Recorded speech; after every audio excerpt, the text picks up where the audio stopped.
Hey, what's going on, guys? So today, talking about a new knife from HX Outdoors. This one, I was, not the specific knife, I was exposed to HX Outdoors through the monthly clubs. Got a couple knives from them, and just want to try something else. I saw this one is on Amazon. I pulled up the page here. Let's see. So it's currently $57.99. Obviously, Amazon prices will fluctuate all the time. So let's see if they have the specs on here. The model is a TD-15T. So 3-inch blade, 7.2 inches overall. It is D2. And Jeff, why didn't you do this before you turned the camera on? Well, I guess I could have. That's a it's a valid point. But anyway, all right. So I just want to tell you that because I didn't remember offhand. But there it is on the base of the blade. TD-15T. I'm looking at it in person, not to the viewfinder. Sorry about that. There you go. All right. So it's a cool knife, you know. There's definitely some things I wanted to talk about it. I like the ergos a lot. Like, I don't know if you could see how this, it doesn't actually turn. Like, if you look at the full knife, it's straight, obviously. It's not tilted. There's plenty of knives in the market that do have a tilt in, like, for example, an extreme case of that would be like the K-Bar TDI.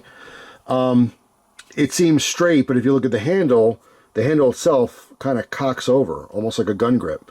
All right, so we have a nice thumb rest here, and then my pointer finger rests right into the finger choil here, which has our lock, and it just has a very, very comfortable grip.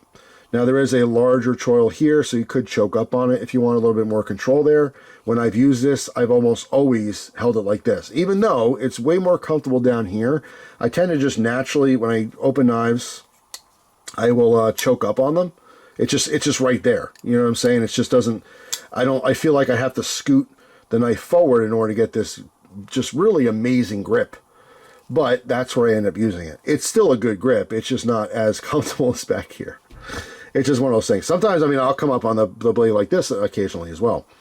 But anyway, the only, my gripe, I'll say right off the bat, is just the lock sticking out. So it is a Linerlock here.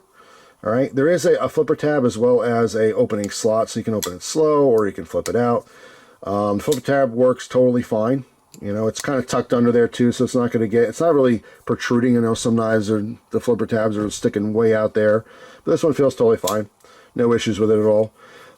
It's really, when I'm squeezing here, it's not that I feel the lock too much. It's just when I go to unlock it, it just seems a little bit on the sharp side. That's all. It's just an unlocking process. Just something I noticed when I was using the knife a lot. Just ripped some cardboard with this purposely. I did EDC this, but when I'm EDCing a knife, I don't always just use my knife every single day. And sometimes I actually forget that I'm EDCing a knife I'm trying to test, and I'll just use my neck knife because it's convenient. It's right there. So in carrying and using this in real life scenarios, I want to say I only use it like maybe 2 times. Just naturally needed a knife, and I took this one out when I had it, and I, you know, cut when I needed to cut. So what I am doing was just doing a bunch of cardboard testing at home, which often happens when a knife doesn't get used enough, you know, out and about. I will say that it carries okay. It does carry kind of high in the pocket. You see where the puck clip is, so you're seeing a lot of that handle there. There is a lanyard hole on the bottom here. The clip itself, though, has really, really good tension on it. All right, some clips are super, super stiff on knives. Not a fan of that. I mean, the drawback, obviously, is that when you go to pull it out, I mean, it rips up your pocket. When you go to pull it out, sometimes my whole pant, like the pocket is lifting my pants up like ridiculous. This one was absolutely perfect. It slips in easy. I mean, it's a very, very slick, like polished finish on this. So obviously it's on the other side as well. And where it's resting, even though there's holes there, it doesn't snag on anything. It's a smooth surface it's resting on as well. All right. See, we have a half spacer in the back there. All right. Just kind of an interesting knife. I mean, for the $60 price tag, there's a lot of stuff on the market. This is just another option. You know, you see the same names over and over and over again. Just kind of nice to branch out. So I want to try something different. Now, the one thing that stood out with this knife to me, and the reason why I'm showing it on camera here, is because the D2 seemed to really hold an edge very well. Right? There's a ton of knives. I mean, as cheap as $10 that has D2, all the way up to $1,000, believe it or not. Yes, they're $1,000 knives using D2. And they're not created equal. D2 is not just D2. It really depends on the heat treat, depends on the manufacturer. You know, there's a lot of different factors there that make a steel good or bad, right? And that is also subjective, of course. But for a knife like this, like, I mean, I think the looks of it are kind of cool.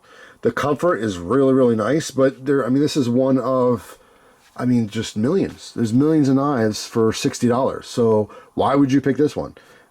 First of all, if you happen to like the looks of it, that would be the reason you picked it. But this D2 actually stood out as being a little bit special. It just really held a very, very nice edge for me. All right, nice and smooth to open. Oh, no, I mean, like I said, it's run-of-the-mill. There's nothing super exciting about it. The drawback for this little bit of a sharp edge here, I mean, it's not a huge deal. It's just when I'm testing knives, I try to criticize it. So, like, comparing this to a lot of other knives that I, you know, open and close, just when I go to close, it just feels like just a little bit unfinished, which is interesting because there's actually like a serration pattern on it. This could be contributing to what's making it, quote, sharp. But that's put that there for grip. I just don't necessarily think that a Linerlock ever needs any kind of jimping or grip. I think that was the only mistake with this design. But yeah, so it's pretty cool. Anyway, that's pretty much it. Let me know if you guys have any knife models from HX Outdoors. Like I said, I probably have 2 or 3, all accumulated through those boxes. So I want to try something else from their line. The blade profile is also just, you know, kind of generic. Just a little bit of belly up here, enough of a point, you know, for penetration on things, and obviously your straight edge. So nothing like offensive here at all, just kind of run of the mill. But yeah, I mean, if you don't try it, you won't know. Let me know though if there are other models, like there's a specific knife from HX Outdoors. You guys are like, you got to check that one out. Let me know in the comments. I'll certainly take a look at it. Also, if there's any other brands that you're like, hey man, I never saw you do a video on this brand or that brand. There's so many knives out there. I mean, I couldn't possibly know even half of them, right? Not even probably 10% of the knives that exist. But you guys have ideas. I mean, it's always welcome to suggest those, and I'll look into it. I get a lot of my stuff through trades. You know, I don't buy as often, like rarely, but you never know. If I'm really interested in something, I have no problem buying it, and I've done that many times in the past. But that's it for now. Thanks for watching, guys. Hope you have a wonderful day, and I'll see you tomorrow with a brand new video. Take care.